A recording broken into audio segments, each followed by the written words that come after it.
This is a story that really angers me, as I'm sure it has angered all of you. What kind of a human being would keep someone captive in their home for nearly a decade, starve them, beat them with hot pans, force them to lick urine, clean the floor with their tongue? Does such a person even deserve to be called human? 29-year-old Sunita has exposed the evil face of so-called civil society. A 29-year-old tribal woman who was tortured and dehumanized by someone who claimed to be a politician who cares about women. Irony dies 1,000 deaths when you realize that Seema Patra, the BJP's national executive member in Jharkhand, the wife of a retired IAS officer, and imagine this, convener of the Beti Bachao Beti Padhao program in Jharkhand, was the Monster Memsaab, who thought Sunita's life had no value.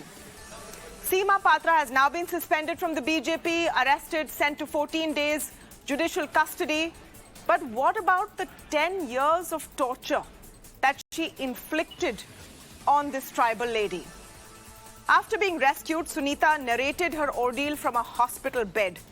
And it really is terrifying. She's missing teeth and is unable to sit properly. She has described how she was forced to lick urine, was forced to clean the bathroom with her tongue, starved, hit with a metal rod, a belt, burnt with a hot pan. Her teeth have been broken. Listen to what this woman, this Indian citizen, this tribal daughter has to say.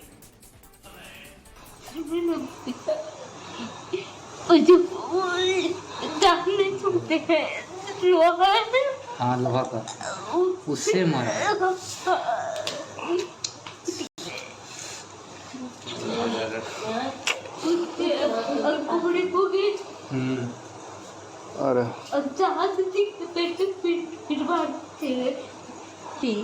तुम सही हो जाएगी, तुम एकदम सही होगी, ठीक ना?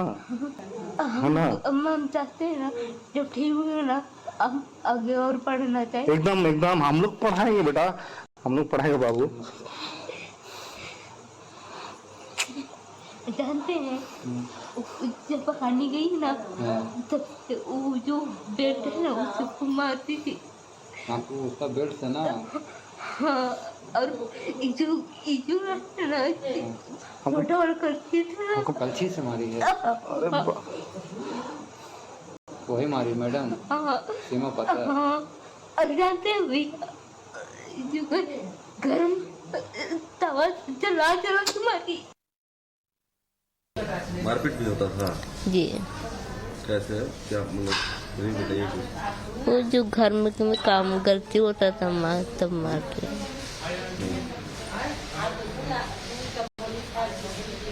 कौन कर रहे थे? मैडम कर रही है। क्या बोलती थी, क्या करने के लिए? घर का काम गलती होता था बोलते थे। Even in her pain, she is referring to this woman as madam. You know, what is difficult to understand is how this woman, Seema Patra, parading as a respected member of society living in upscale Ranchi, managed to get away with it. And for so long, how did she finally get caught out? As per reports, her own son could not bear the cruelty anymore. He exposed his own mother's barbarism to a friend who's a government employee, and after a tip-off from him, Sunita was finally rescued. She's now recuperating in a hospital in Ranchi. Seema Patra allegedly even got her own son admitted to a psychiatric hospital, angered by his actions. Now, while extreme cases like this sicken us to our stomach, we need to ask the bigger question today. What is this corruption in our society that allows a few to think they are masters while those who help them with domestic work are their slaves? What is this pathetic mindset that allowed a domestic help in Delhi to be tied, stripped naked and thrashed? And this happened in August because her employer suspected she had stolen something. In May this year, in Delhi again, a domestic help was found lying in a pool of her own urine, thrashed, and her hair chopped off. Across our cities and urban areas, we see these horror stories abound. And while we may go on and on about what's wrong with these people, the question we should be asking is, what will be done to stop this? What in our law will actually protect domestic workers who have equal rights? They're Indian citizens. Why should they be targeted? To speak on this, I'm joined today by Shamina Shafiq. She's a former member of the NCW. Dr Deepak Raheja, Director of Hope Care India, is speaking with us today. And I'm also speaking with Rekha Aggarwal, a well-known advocate. Welcome to all of you, and thank you so much for speaking with us today. Shamina Shafiq, I want to understand why this whole category of Indian citizens, domestic workers, have just been abandoned by the NCW, by law, by civil society. Everyone thinks it's not our concern. Do people around us in society even raise a question if we see this abuse? Well, unfortunately, generally they don't. Otherwise, I mean, what is the reason that a woman is for almost a decade is housed in a premises where she's been subjected to such brutality? And I'm sure there must be visitors in the house, but nobody raises a question. Whether it is a matter of Jharkhand incident, or you talk about Noida incident, or you talk about the Delhi incident, first of all, let us talk about the society first. Do we raise questions? Do we even feel that the people who are helping us with our domestic work, they are actually helping us? So that now we are talking about women empowerment, we are talking about women going out and working. So if one woman goes out in a corporate sector, maybe to a government office or maybe to do her business, there is another woman who's taking care of the household chores. She's a human being. She's also earning her livelihood. She's also actually empowering herself monetarily by working and by helping her kids maybe to go to school or whatsoever. But unfortunately, first of all, the society sort of closes one's eyes and ears and do not even see that what is being done. And if at all, when they see and they do something, I'm sure the situation would not have been so bad. Then you talk about the agencies which are there to ensure that these people, especially the downtrodden, underprivileged, they are helped with, and especially girls coming out from the tribal community. Let me now tell you about the National Commission for Women.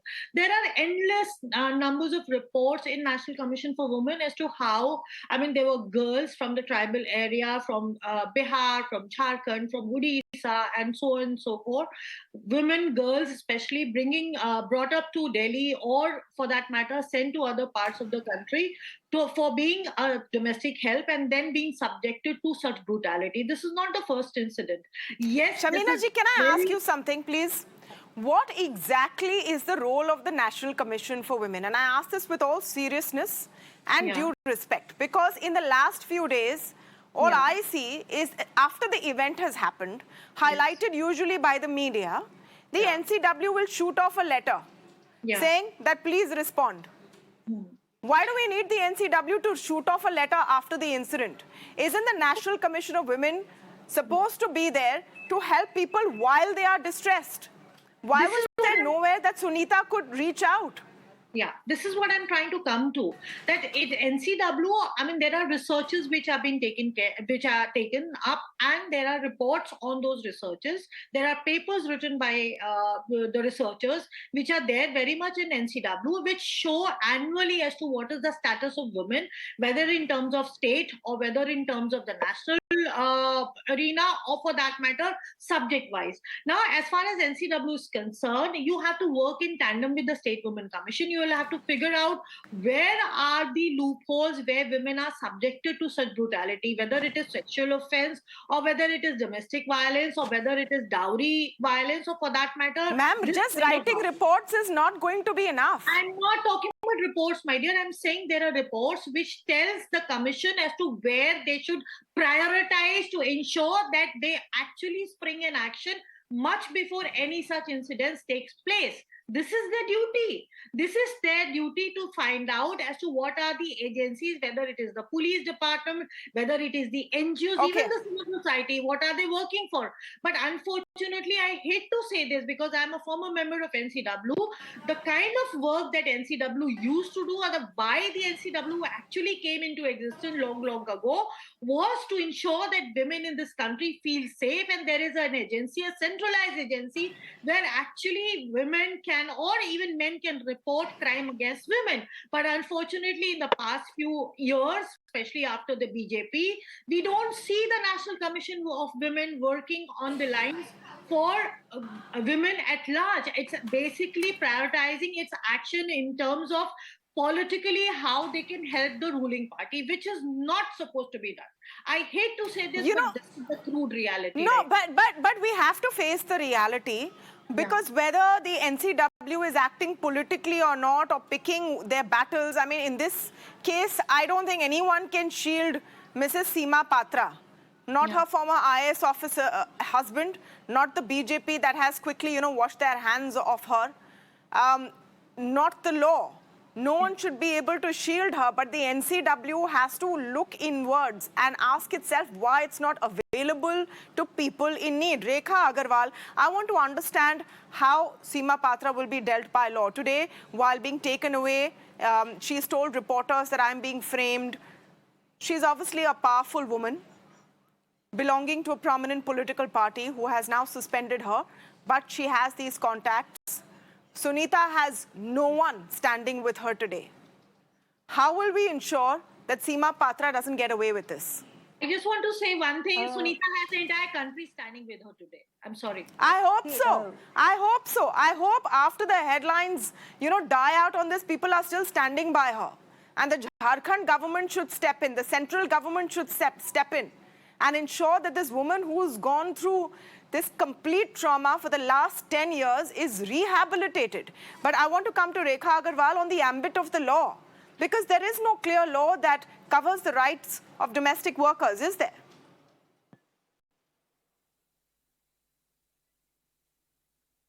Unfortunately, Tamanna, in our country, much as we are, we had participated in the International Convention for Protection of Domestic Servants. India is a signatory to that, but they have yet to ratify it.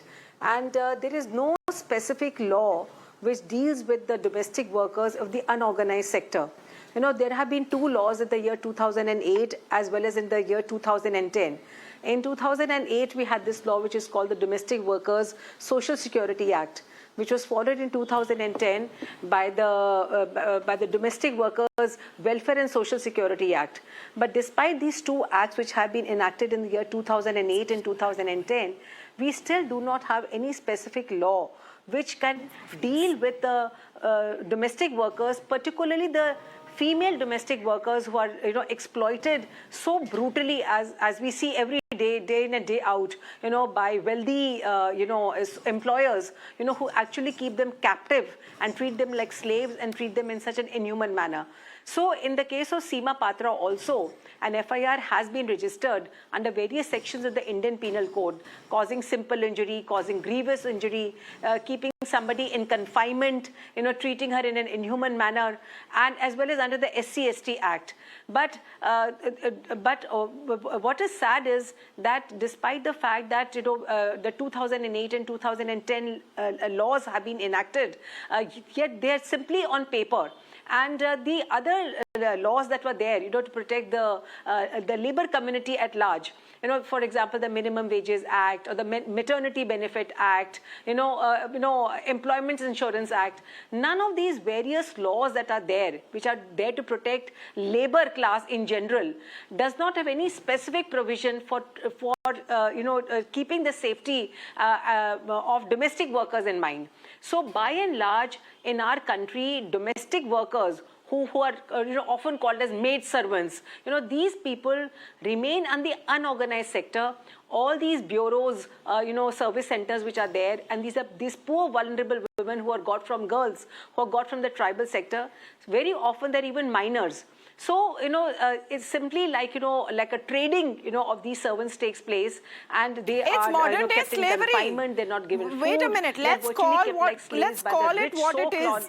Let's call it what it is. It's modern day slavery. What Seema Patra has done is fiendish. She claims innocence. Absolutely. Well, law will take its own course. But look at Sunita's plight. She is unable to even talk. It's modern day slavery. Now, I'm trying to understand, so far from what I can see her reports, her husband has not been booked. Her husband has not been booked. Her son was, in this case, a whistleblower. Shouldn't the entire family be held culpable for allowing this to go on? Rekha Aggarwal. Absolutely. Absolutely. As far as Seema Patra's husband is concerned, as far as Seema Patra's husband Mahesh Patra is concerned, definitely there should be a conspiracy case under section 120B or under section 34, against both these, even against her husband.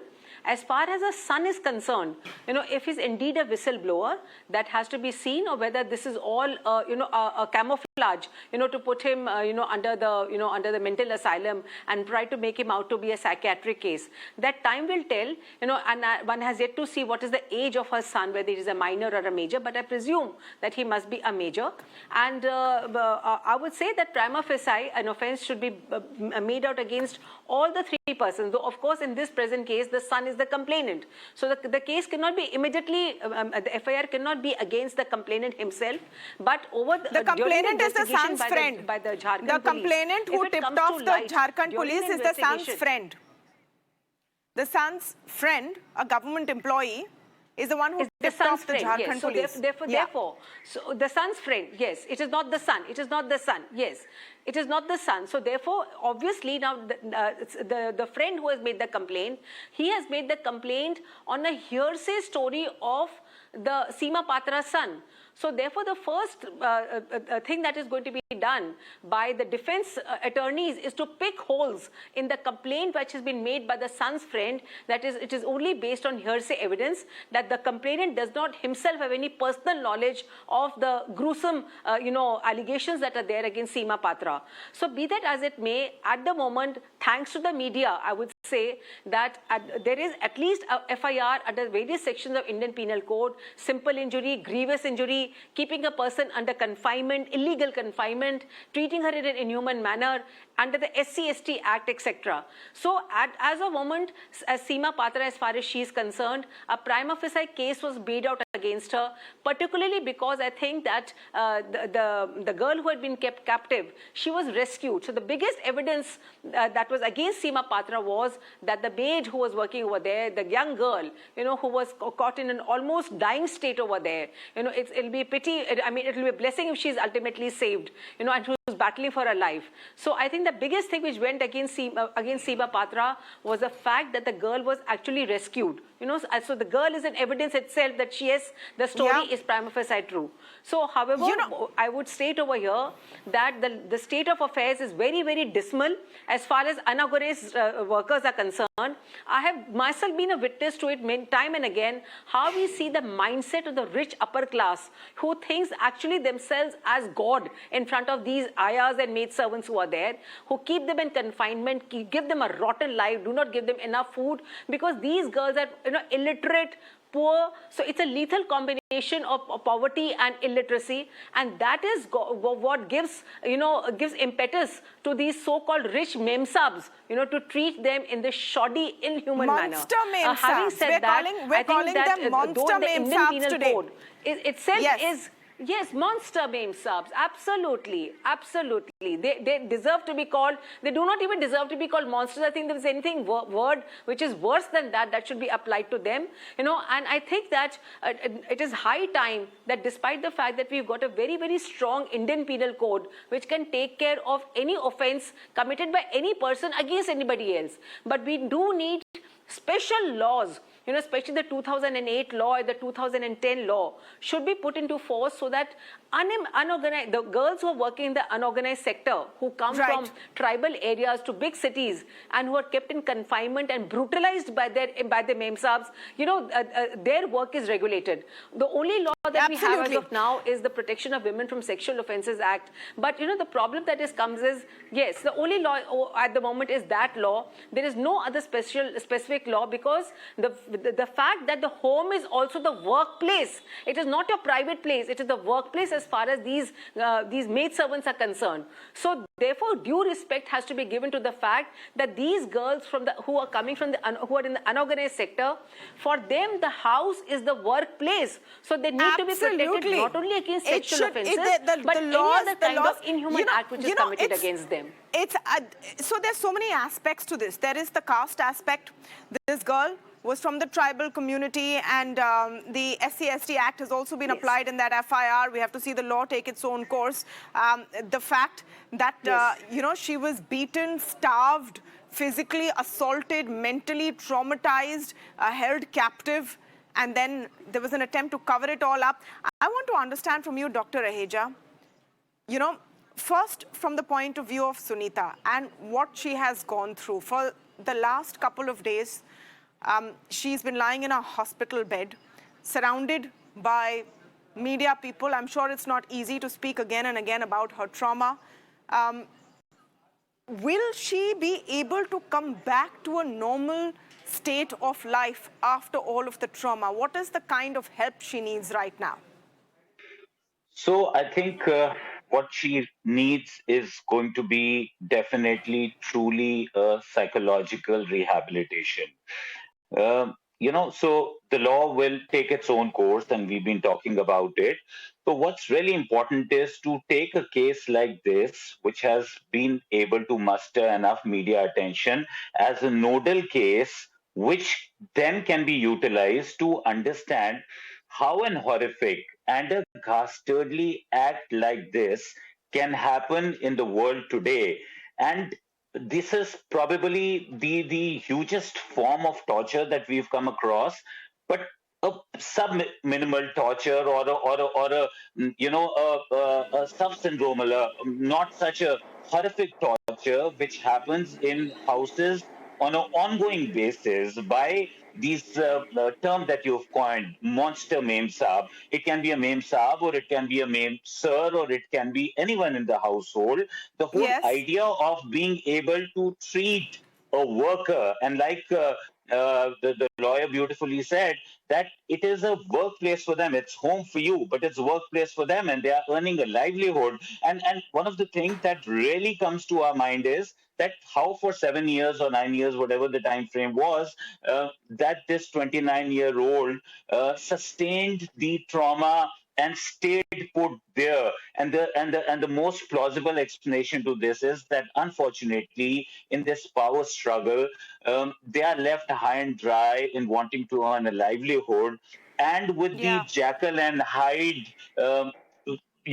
theater that's happening in the house, perhaps either by the same person, or one person is the Dr. Jekyll and the other person is a Mr. Hyde, and a little bit of empathy coming, and the person who really needs that money is left confused, and then is caught up in something similar to what happens in a Stockholm syndrome, where somewhere they start to empathizing or empathize with the theater that's happening, and are maybe thankful for their livelihood or for whatever is being done for them. So I think it's very important that these are not cases that are just dealt with as per the law. I think all of us need to stir up our conscience and bring them to the limelight, so that even, like you said, when the headlines is gone, we can stand up and ensure justice for not just one Sunita, but many Sunitas who are grappling with this, because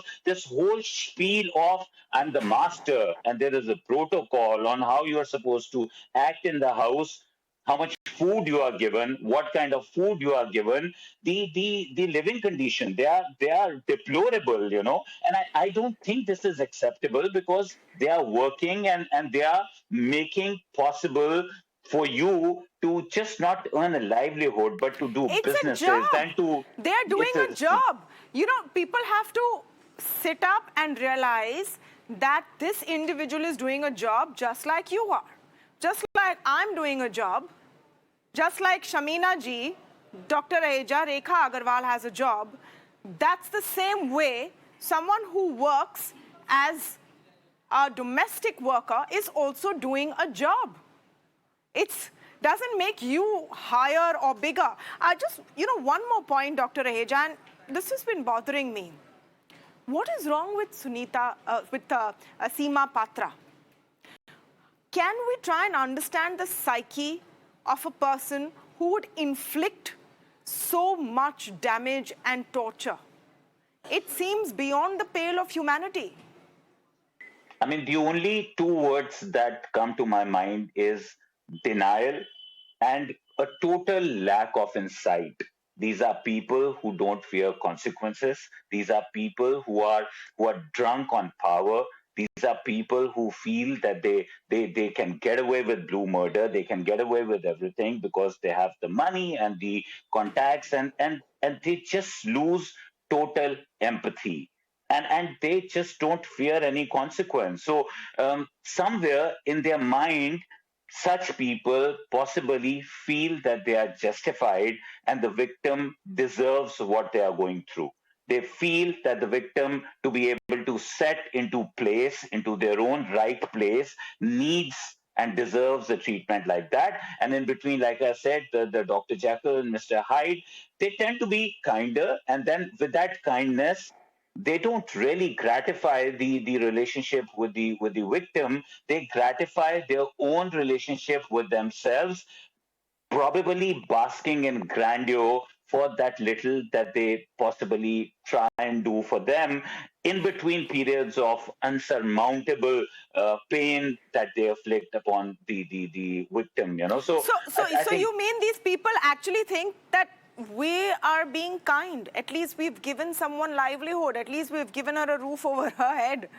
They think that they're kind. Unfortunately, Yes. Can you yes. imagine the horror of that? It's a sickness. It's a depravity in our Yes. society, isn't it? Absolutely, absolutely. Which is why, like I said, these have to be nodal cases where, I mean, it's not really about punishing a person or not punishing. It is about stirring up empathy for people who work harder. And if society cannot wake up to look after the weakest link, and I'm calling them weakest, they're not weakest, but I'm calling them the weakest link because they are at your mercy. And if they are at your mercy, is it not our responsibility? It's even unfair to use that phrase that they are at our mercy, because we make it uh, evident that possibly they are. But I think it has to be a relationship of equality. It has to be a relationship of empathy and respect, because they make the livelihood of these people, and not just livelihood, the fact that they can go and earn their living or make their places in society, or maybe go and party and attend kitty parties when they look after and do the dirty work in your house. So at least I think it's unfair, because if we cannot look after the weakest section, the weakest link, because I'm again feeling sorry to call them the weakest, but I'm calling them so because they are dependent, they believe that they are dependent, and that possibly perpetuates more abuse. So So, it so, is, so it here, is, I come back to the point of whose job is it to protect? Can we hope that people have awareness, that people will suddenly wake up and grow a conscience to protect, others like Sunita and ensure that this never happens again to even a lesser degree? Who is supposed to do that? That's why I come back to you, Shamina Shafiq. We need a system where someone can call, where, a Sunita would have felt empowered enough to reach out to a helpline somewhere, call the police, tell someone that this is what I'm going through, and would have been believed. See, Tamanna, it sounds very fancy. I'm sorry to use this word, or it sounds very good that, oh, there is a helpline and someone can actually call at the local authorities and talk about their problems, their issues. But we are talking about the woman who is probably at the fag end of the line that we talk about as far as the sections of society is concerned. Now, look at the ICC. I'll come to now this Internal Complaint Committee and the LCC. The LCC is obviously for the people who are domestic helps. It actually goes for only sexual violence. But the fact of the matter is that how many women actually know that they can approach an LCC, which is at the district officer level, or they have the guts or the strength to reach out to them. So none of these exist. And now we are talking about all those women who are actually A, poor, B, mostly illiterate, C, mostly they are in a web wherein they do not know what to do next. Because if they go back home, probably there are families which do not even entertain such girls or such daughters, because they know that these are the girls or the daughters who are earning livelihood not just for themselves but for the family. So they do not mostly have support system even back home, whether it is a husband or maybe sometimes it's the parents. But you know, this case in a sense is rarer, because in this case Mrs. Patra has dehumanized Sunita. She is no longer even looking at her as a human being, which is why she is doing things to humiliate her, making her clean the bathroom floor with her tongue, etc. Because she no longer even sees her as a human being. Tamanna, I hate to say this, but you know what? This case has come into limelight thanks to media, thanks to the whistleblower, and we know about the kind of violence that was meted out to this girl. But what about all those numbers of women who are still probably, I hope not, but yes, this is a harsh reality, that probably subjected to even worse form of violence, or maybe a little less form of violence.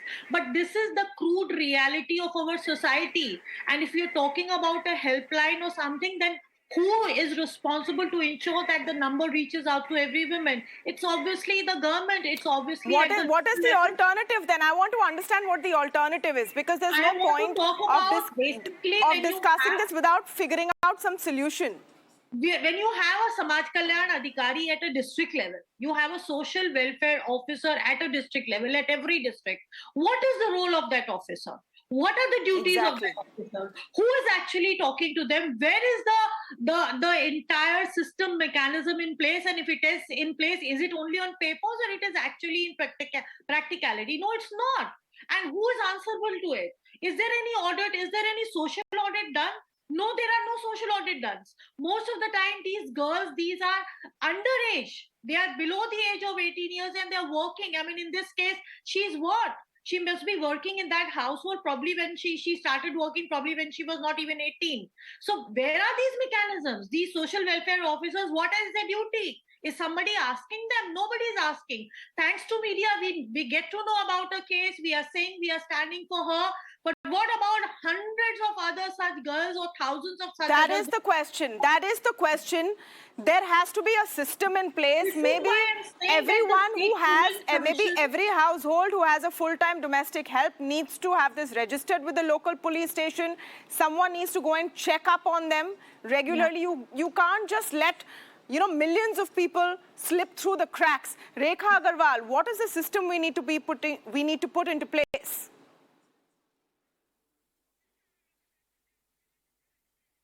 Just as we have got the Industrial Disputes Act to protect the plight of workers, the laborers who are working in the various industries, the household the household employees are also to be treated as labor under the Industrial Dispute Act.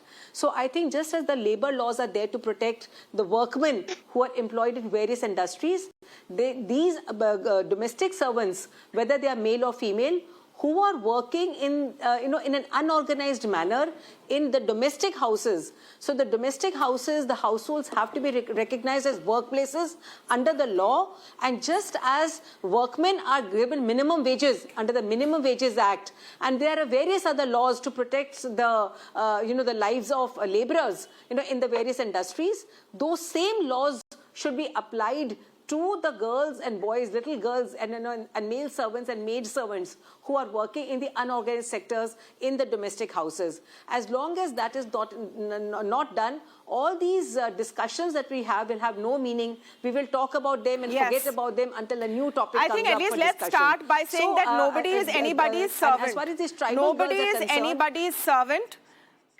They are help, they are staff, they are workers in their own rights. Frankly, the only servants that we have is public servants. Yes, the only servants we have is public servants who are meant to, keep up the aspirations public servants of are there. Indians. Absolutely. I'm going to end this here, but I thank you all so much. We'll follow up this story. We want to see what happens to Seema Patra and whether justice is brought to Sunita. Thank you to all of you for joining us today.